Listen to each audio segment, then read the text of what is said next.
যেন পাপের ফল পাচ্ছে মার্কিন যুক্তরাষ্ট্র। অত্যাধুনিক প্রযুক্তি ও জনবল থাকা সত্ত্বেও গত 6 দিন ধরে নেভানো সম্ভব হয়নি লস অ্যাঞ্জেলসের অগ্নিকাণ্ড। তাহলে কি সত্যি হতে যাচ্ছে অগ্নিকাণ্ড নিয়ে করা কোরআনের বাণী?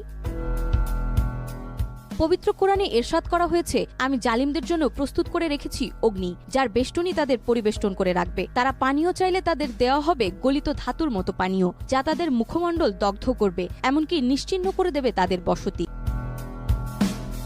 গাজা ধ্বংসে একের পর এক ইসরায়েলকে সহযোগিতা করে জালিমের তকমা পেয়েছিল যুক্তরাষ্ট্র। এবার কোরআনের বাণী অনুসারে সেই জালিমদের জন্যই অগ্নিকাণ্ড ঘটিয়েছে আল্লাহ তাআলা, এবং সেই অগ্নিকাণ্ডে ধ্বংস হচ্ছে যুক্তরাষ্ট্রের লস অ্যাঞ্জেলসের বাড়িঘর, সম্পদ, এমনকি প্রাণহানির ঘটনাও ঘটেছে সেখানে। মহান আল্লাহ তাআলা আরও বলেন, তুমি কখনোই মনে করো না যে জালিমরা যা করছে সে বিষয়ে মহান আল্লাহ উদাসীন। আসলে তিনি সেদিন পর্যন্ত তাদের অবকাশ দেন যেদিন সব চক্ষু স্থির হয়ে যাবে। ভীত বিহ্বল চিত্তে আকাশের দিকে চেয়ে তারা ছুটাছুটি করবে, আতঙ্কে তাদের নিজেদের দিকেও ফিরবে না, এবং তাদের অন্তর হবে ভয়ানক উদাস।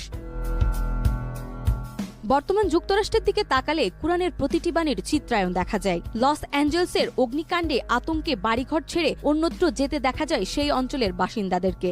সব হারিয়ে কাউকে করতে দেখা গেছে আর্তনাদ, কারো বা দেখা গিয়েছে উদাসীন দৃষ্টি।